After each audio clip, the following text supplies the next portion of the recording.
All right, our guest this week has been on with us before. We're very excited and very happy that he's willing to join us again, because it means we must have done something right the first time, because we didn't scare him away, and he's come back on with us. You'd know him best as Deadshot on the hit CW show Arrow, which just returned this past week for its 4th season. Please welcome back to the showcast, Mr. Michael Rowe. Michael, thanks again so much for coming back on, man. My pleasure, guys. Let's do this. Yeah. Next level radio. That's right.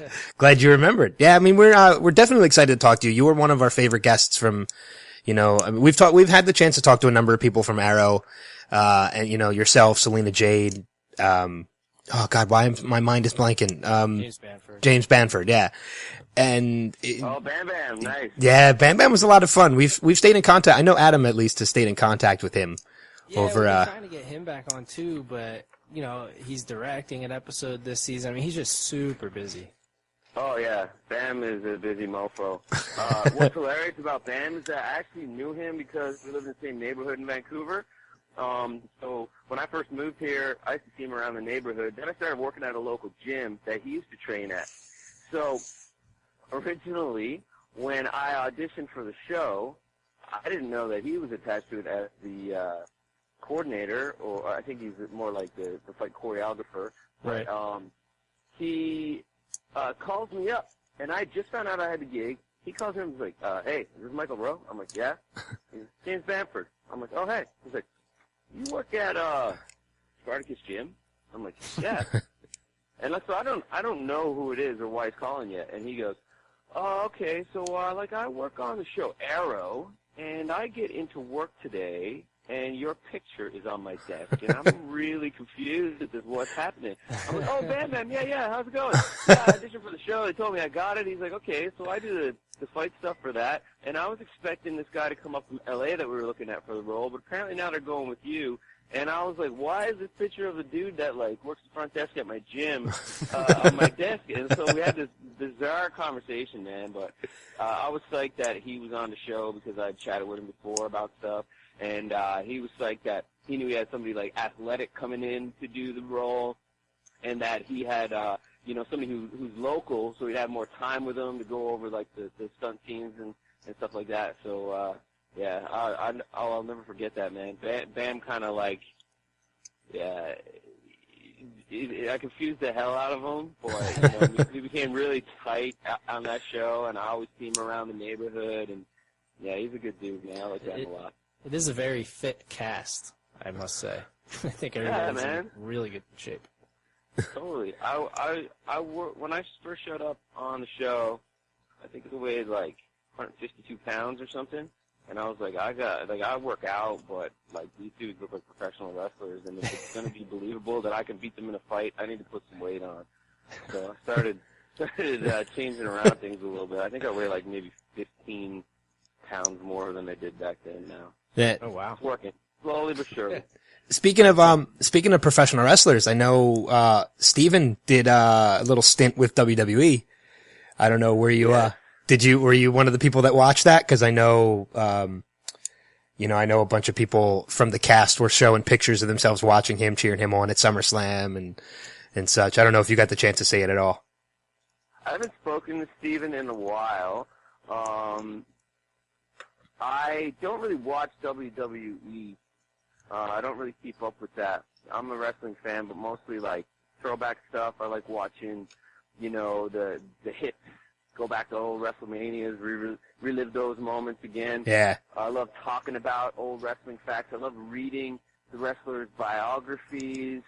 I've been running into some of the old school guys at some of these Comic-Cons and stuff, man, and I'm just this is little kid's dreams coming true.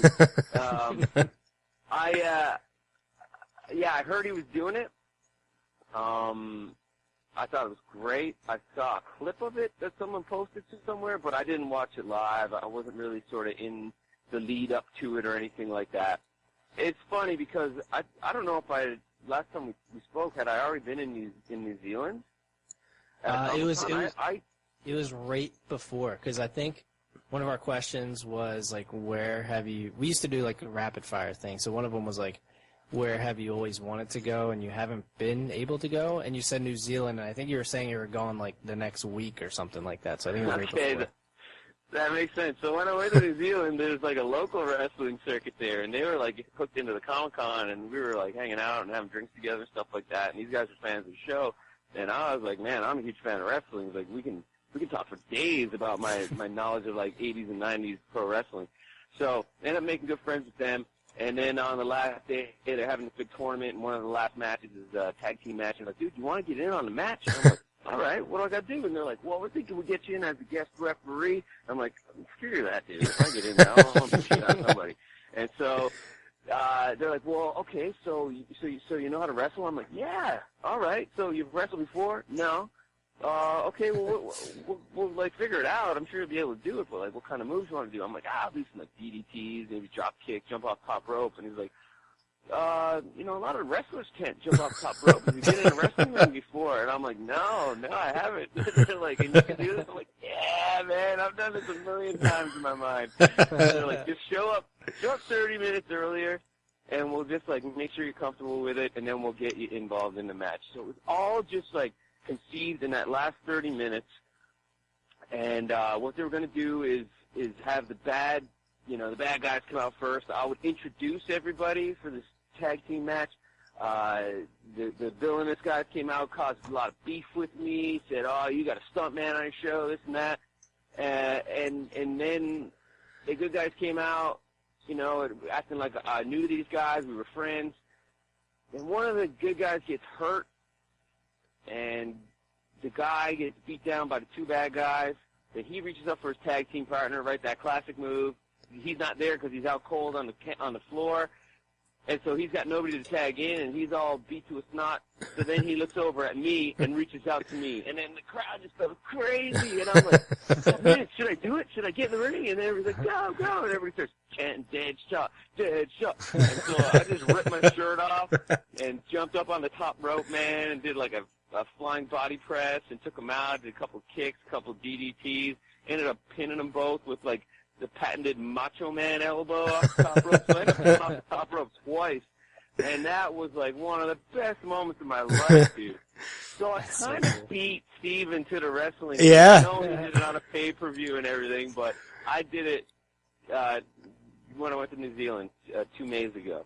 That's awesome. And so I'm about to go back, not next weekend, but the weekend after. So we'll see. It might be continued, because I think that same federation is going to be linked into the Comic-Con this year. Is there so a video? We'll see. Yes, it's on YouTube. Oh. Just plug in Deadshot Wrestling. I'll find You'll probably see it play out. We're gonna have to look for that. Yeah, because I know I was actually in the building for Steven's match. I actually went to SummerSlam in Brooklyn.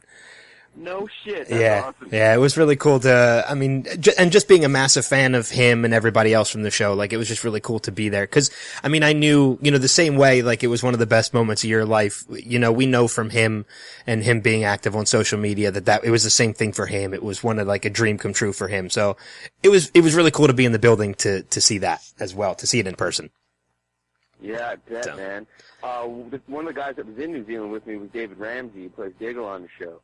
And I told him, I was like, dude, this is happening. I just talked to these guys. I'm going to go get involved in the last match of the weekend. He's like, what? No way. And I'm like, yeah. And then I came back, and somebody had my phone, and they showed, like, the finishing move where I dropped the elbow. I dropped it on both the guys and, like, pinned them both at the same time. And Ramsey was like, dude, that's amazing. Holy shit. And he said to me, he's like, Steven's going to be so jealous. And I didn't even know Mel was into wrestling at that point in time. But I remember David told me that, and I was like, oh, okay, cool. So that was kind of the beginning of it, when I was like, okay, well, I guess I got lots to talk about with him, but we never really worked on the show again. You know, that Deadshot versus Arrow part was never, we always thought it would be, you know, to be continued, but we sort of haven't gotten back around to it yet. It was just always like these other storylines. So I haven't really worked with the guy since, you know, I found out he was really into wrestling and stuff like that. So I'd love to figure out what his experience was like and talk to him about that. I'll tell you, man, when I was in Detroit a couple months back, damn, I'm so happy that this happened when it did, because it would have never happened, because I met Rowdy Roddy Piper. Oh, yeah, who's since passed away, yeah. Yeah, he died just maybe a month and a half later, but we had such a good chat. I told him, and this is the truth, man, like my perception of villains came from me being a kid watching wrestling, you know? That was like, I did get into comic books, and I love superhero movies and stuff like that, but I spent so much, like, hours logged into the interviews and the behavior of the bad guys when it came to pro wrestling that, you know, when it came time for me to shape my own bad guy, I could see plain as day that there was influences from Roddy Piper, Jake the Snake Roberts, like Macho Man Randy Savage, like these dudes that didn't really play nice with anybody. Those were guys that influenced how I was going to play my villain. You know what I mean? Yeah. And so I got a chance to tell him that, and he knew about Arrow, and he was so grateful, and we started talking, and man, he was even talking about we should do something together, because he's been acting a lot lately. He's got, like, you know, 5 movies that he filmed before he passed that are about to come out. And he was talking about his work on Always Sunny in Philadelphia, and he gave me his number and was like, let's keep in touch. Let's do something together. I was so sad when I heard that he died, man. Yeah, I was too. I've been a wrestling fan for a long time too. I'm slowly starting to kind of fizzle out of it just because I'm not too happy with the product now, but that's besides the point. But switching gears, you mentioned, you know, you hadn't had a chance to work with Amel yet again. Or is there any chance, I know you probably don't know yet, or you can't say if you do, are we going to see Floyd Lawton again on Arrow? Yeah, man, this is the $1 million question, right? I know that if it was up to the producers on Arrow, yeah, absolutely. And I've been told what the kind of plan is. But I've been told a lot of things in the years I've been working on the show, and it's really like, what are we allowed to do? So it's what does Warner Brothers want to do next? What does DC Comics want us to do next? I know what the plan is. I'm just waiting to hear if that plan is able to happen, or are they going to change their minds again? Because they changed their minds a lot. You know, we've been close to a lot of things on the show, including, you know, trying to do our own thing with the Suicide Squad, a potential mini-series or TV movie. Like, I've had so many different conversations, but our hands are tied. It's what do the higher-ups want to happen. So when they pulled the trigger on the film, it definitely threw a wrench in the works. And you know, the way the industry works is that nothing's solid until you're on set doing it, you know, or until you got the contract signed. So Yeah. I wish I had more information for you. I feel like that guy does not die easy. No, I think you. Notoriously one of the hardest guys to kill in the whole universe. So you can pop up at any point in time. I've already been killed on the show once. Yeah. Up until that last time. So yeah, there's lots of potential. There's lots of cool stuff for us to explore in the show. Hopefully the show just stays on the air long enough so that we can get our second win with the character and do what we all wanted to do from the get-go. Yeah, because go ahead, Adam. I was just going to say that I think that that episode with your where it was your, I guess I don't want to say final bow because I'm hopeful that you're going to come back, but that episode was probably one of my favorite episodes of that season, and it was purely for your character because your character wasn't like a mainstay throughout the entire season, but your character grew very quickly to be one of my favorite characters on that show. Aw, shucks, you're just saying. I'm seriously not. And Adam and I have talked about this before. That episode I think was probably one of my favorite episodes of that season, and I was really bummed the way it ended with your supposed, I'm just going to say supposed death, because again, I'm hopeful that you're going to come back. Yeah, I mean, when you think about it, there's so many places they could take that. You know, like, the dude, I'm glad it happened the way it did. If they approached me and went, all right, do you want to do 3 small appearances like you've been doing the last couple of seasons, or you just want to take one episode, grab it by the balls, show the backstory, develop the character, I would take that deal. I would take the one big episode. You know, yeah. I was really happy that we got to show the fans. Like, I always knew what made this guy tick. Obviously, I had to find that damage. You know, the place where Floyd Lawton kind of like went off the rails and went towards that villainous trajectory. I always had to have that make sense in my mind. You got to make friends, and you got to sympathize with these characters that you play. You got to kind of think they're right in what they do in order to play them properly. But I'm really glad that we got to show fans what made this guy tick. And man, the feedback that I got after that episode was incredible. I mean, I even had people that have been in wars talking about like post-traumatic stress disorder and how they went through some of this stuff. Like I hadn't even thought about that part of it. So I was really touched by the feedback that I got. And, you know, it wasn't an easy episode to do by any means. Like, I had to go to a really dark place to pull that stuff off. That poor little girl who was playing my daughter, who played Zoe in the episode, I thought I, you know, ruined her life. Like, she couldn't understand that we were just playing, you know, because it was a serious scene. So when you actually see that footage, like, I slammed the table on my first take. She lost it, wouldn't act with me anymore, wouldn't come back to the table. So then when you see all the footage of her, it's actually a stand-in that they had to do on a separate day because she refused to act with me because she was so angry and aggressive. So that was really tough, man. It broke my heart. And even stuff with my wife, like, you know, we did a lot of different takes of that. We sort of didn't really map it out.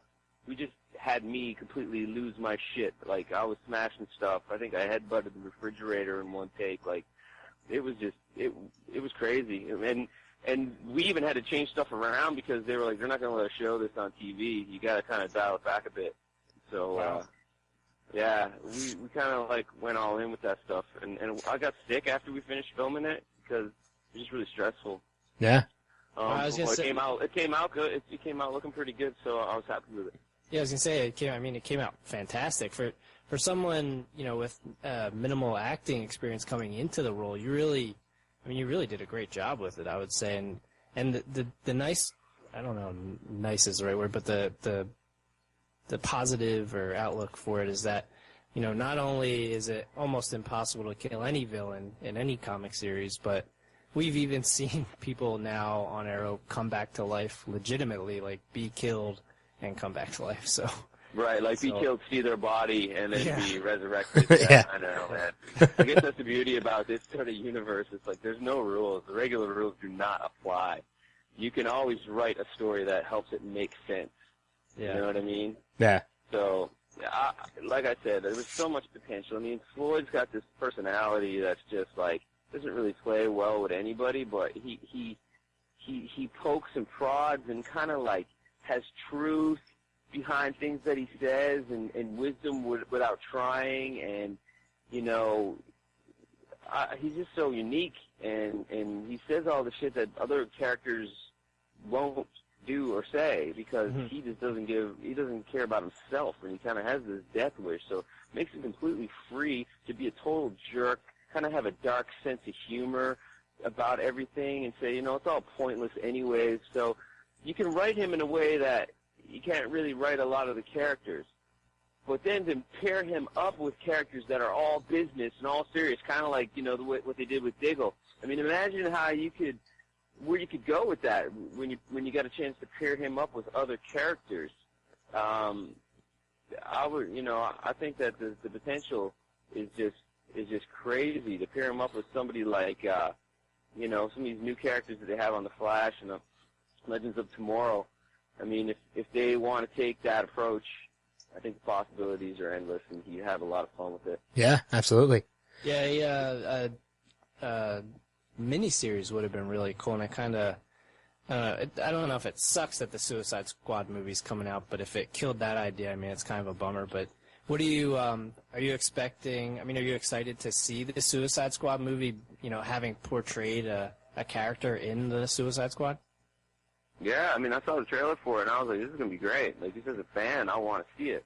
And I've said this before, but, you know, it's interesting casting going with somebody like Will Smith, but the first thought in my mind was, you know, over me spending that much time reading the comics, researching the character, digging into that world, I love Deadshot, man, and I want Deadshot to get some respect. And so what Will Smith in this film is going to do is it's going to elevate the Suicide Squad and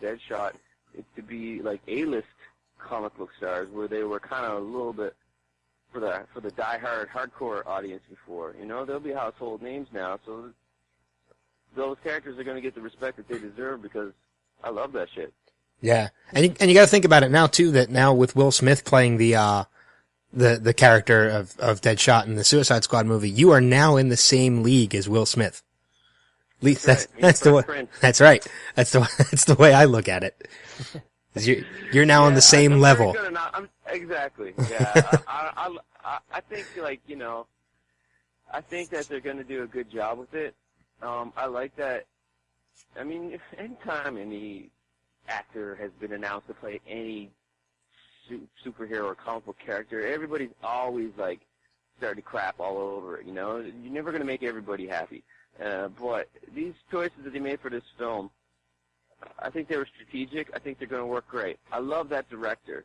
I love this film, Fury, that he did. I think that it's going to be done right, and I'm as excited as any other fan to see it and see what they did with it, you know? I love that they kind of gave up a lot of stuff on social media while they were filming it, but they didn't really give us anything. They just gave us images of them and their costumes, but nobody has any idea what the story's about or where it's going, and I can't wait to check it out. Yeah, I think Ben and I were both a little bit skeptical initially, but once we saw that trailer really did a lot for that movie. It really made it look like they're actually doing it really well. Yeah, and I think, you know, this comic book world is dark and scary, and people that have that much power would abuse power, but not many films, if any, have ever really explored that. I think this might be kind of groundbreaking. It's the dark side of what ifs when it comes to this world. You know what I mean? Yeah. So, I mean, if they do it right, it's going to be something special. Did you ever see any of the Blade movies? It kind of has that sort of feel to it. I know it's Marvel, but it's very similar, like very dark, and I know it's vampires compared to just psychotic people, but... Yeah, no, I remember liking the first Blade movie when I saw it. It still kind of had that rhythm to it of, like, kill the guy, say the line, you know, like, you know, the cheesy line. There was a lot of that still in there, which kind of shakes you out of it a little bit. But I think, you know, yeah, you're right. It'll borrow a little bit from that and then go a little bit further, hopefully.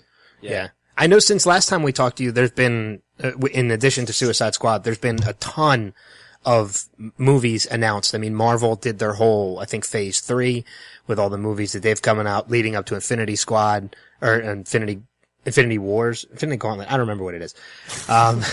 But I know, you know, DC announced Suicide Squad, Batman v Superman, The Flash, Justice League, a ton of movies come out. And I'm curious, other than portraying Deadshot, if there were any of those other franchises that you could be a part of, or do any of them stand out with one that you would like to be brought into? If, like, as a new character or such? Man, I mean, we're in the heyday of comic book stuff and superhero stuff. Yeah. And definitely I love watching it, but more than that, I love being a part of it. I love the type of roles and the type of way you need to film these things. I like the physicality of acting as much as the dramatic parts of it. So anything where I get to get in a fight with somebody, or, you know, jump out of a plane or off a building, or, you know, get set on fire, like, that excites me. So I would love to do more of that. Like, I feel like, you know, like I said earlier, we were just getting started with the potential of the Deadshot character, and then it's kind of like, okay, put the brakes on, you know. We got to kind of, you know, collect ourselves and see what we're going to do next. So I've been living in LA on and off for the past year, and I've met other people who feel the same way, and I can't really talk about it yet, but there's a bunch of projects in works like that hopefully I'll be involved with, and you'll hear about very soon. I mean, when it comes to doing, you know, either TV or films or whatever, it just needs to be good writing, and I want to work with really good actors and a director that I can trust and have fun with. So those are kind of the things that would make me pick a project over another one. it's it's exploding right now. Everybody's pulling the trigger on all these properties, and it's great. And you know what? I was thinking about it recently because I was asked a similar question, and when Arrow debuted, it was kind of perfect timing. Not only was it perfect timing in that there wasn't a whole lot on TV to scratch that itch for the fans, but also technology for something that was going to be filmed on a TV budget had come along and got to the point where you could make it look great for that amount of money. Yeah. And all these productions weigh heavily on visual effects. So Arrow was like the perfect timing for all of that, and I feel really proud to kind of have been there sort of since the beginning of that show. I showed up in episode 3, so even just a little small part that I had to play in it, I'm really proud of that, man, and I'm really proud of the show, and I think that we opened the doors, at least on the small screen, for all these other things to come along, and I think it's great. Yeah, I know. Yeah. I was just going to say quickly that I'm a fan of both Marvel and DC, but I think thanks to Arrow and now Flash and DC's, Legends of Tomorrow, I think DC has nailed the television aspect of it. Marvel has some good properties too, especially with Daredevil and such, but I mean, I think DC, I don't think they've failed at any television yet. I mean, Gotham is still, at least present time. Gotham is really, really strong right now. Supergirl's coming out. Supergirl will be debuting, I think, next month in November. So DC's nailed it when it comes to television. Yeah, I think it's something people can relate to with the DC universe. It's a little less cartoony, a little less sort of magical, and Marvel's good for an escape to a completely different, crazy, almost like alternate universe where you can get really crazy with the storylines and the characters and their superpowers and all that kind of stuff. But there's something about DC where it's a little more grounded. It's like, could this be possible? Could this really happen? So people maybe become a little bit more attracted to it or invested in it because they can relate to it a little easier. Yeah. Yeah, and you mentioned Arrow. I mean, giving you the opportunity to go to these cons. The one in New Zealand. I saw you're doing. I think it's called Jekyll Comic-Con in Georgia. Are you doing it? Have you really vamped up going to a bunch of these cons now? And are you doing any in the Pennsylvania area? Not that I know of in Pennsylvania. I haven't done any for a while. I had a little string earlier this year, and then, like I said, I've been in LA just sort of shaking hands and meeting people and seeing what I can do down there. See, I'm trying to find like-minded people. When I started acting, I was a musician for a long time. It was all do-it-yourself. I did a lot with it. I loved that sort of adventure of art and business coming together and what are the possibilities. Then I started doing stuff with my brother when I got into acting, and we just did it all ourselves, and we just sort of built it from the ground up. And the next thing, we're getting our films in film festivals and stuff like that. So I just love that journey and that kind of you against everybody kind of mentality. So going down to Hollywood, I kind of had that same kind of vibe. I hate that the industry sort of works like you got to get an agent agreed to represent you, and then you just got to sit and wait for a phone call to go in and audition for a bunch of people who are going to judge you. And you might do the best scene of the day, but they still won't give you the job because you might not be tall enough or you don't have enough Twitter followers. So I don't want to play that game. I'm looking to find like-minded people that are going to make it happen. And when I'm having discussions about something, I want it to be about something real, not about, the opportunity to go in and audition for something that might never come about. So I've been down in LA trying to sort of make these relationships and find my people down there, which is tough, but I've been down there slugging it out. So I did a couple earlier in the year, then I sort of focused on that mission, and now I'm about to go on a tour. I'm going to Australia on Sunday. I do a con in Melbourne, then I go back to New Zealand, do one in Auckland, then I go to England and do one in Birmingham, then I'm going to hang out in France for a little while, and then I'll be hitting Georgia in early December. So I'm just kind of trying to string them all together and get them done at once. I love doing them, man. It makes me feel like I'm back on tour with my band. You know what I mean? Yeah. I love meeting cool people in cool places and seeing how, you know, what life is like in these crazy places around the world. Maybe find some other musicians, have a jam, hang out, do some cool shit, do some scuba diving, hopefully in Australia. But, you know, the fact that you go to these cons and it's Halloween every day too is bonus, I guess. You know what I mean? Like, kind of nuts. Like, I'm not really used to it. I'm still surprised that anybody, you know, wants an autograph or a picture, because, you know, I'm just this guy that's still trying to, like, you know, make videos with his brother. Yeah. Yeah, we've only ever The fact done, that other like, people are into it, I love that. we've only ever been to some local ones. I didn't even know there are so many popular ones around the world. That'd be pretty cool to go check them out in other countries like that. Yeah, you and me both, man. I'm like freaking so surprised that, like, there's one happening every weekend somewhere in the world. Probably multiple, you know what I mean? Yeah. So it really is growing, and it's really fun, and it's a great way to see the world, because you get to go to a place where you've never been, and then by the end of the weekend, you know so many people because you've met everybody, and then people are, like, telling you what you should see and do while you're there. So it's a great way to travel and see the world, man. Let me tell you, it's awesome. Yeah, that would be something that's now on my bucket list, so I'm gonna add it. And I love the community. I love the community of it. You know what I mean? Like I come from, like, punk rock and stuff like that, and so it's like this community for people that kind of, you know, have a different way of the way they want to do things, you know. But when you get enough people that all see it the same way, then who cares what anybody thinks? So I really get that vibe from it too, that I can really relate to. Yeah. Yeah, that's true. I mean, there's no, like, cliques or anything like that like you see out in the real world. Like, everybody just marvels at the costumes that people are wearing and stuff like that. It is really cool to see. And Absolutely. If anyone listening hasn't been to one, I definitely recommend it. But before we let you get going, I want to ask, because I haven't seen the movie yet, so I'm not sure, but IMDb, and that can be hit or miss. It says you were in Tomorrowland. Is that correct, or? Yeah, no, that's correct. I've done a couple of films, man, and you get a small role, and you never know if the footage is going to stay in it. So I still haven't seen the movie, but I hear I'm in it. I don't know if they kept my lines in. I think I say one sentence or something like that, but it's kind of like a game of Where's Waldo. Keep your eyes focused, and you'll see me pop up at some point. Yeah, I'm going to have to watch it and see if I can find it. It's going to be tough to find you without the Deadshot gear on, though. That's the thing. Exactly. Nobody recognizes you when you got both eyes showing. I know you said there's a couple projects that you can't mention. Anything you got coming up that you can mention?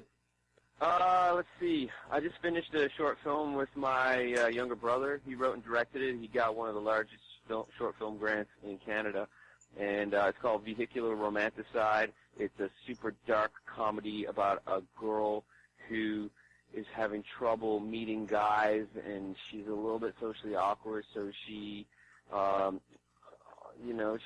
she almost hits a dude with her car, and it turns into a date, so then she takes to almost hitting men with her vehicle as an icebreaker to try to find a boyfriend. And, so that one is going to debut at a film festival in Whistler, BC, Canada, because it helped us with the money, the first week of December, and then it'll make its rounds in other film festivals, hopefully for the next year or so. And then when we own it, we'll put it up on the internet and everybody can see it for free.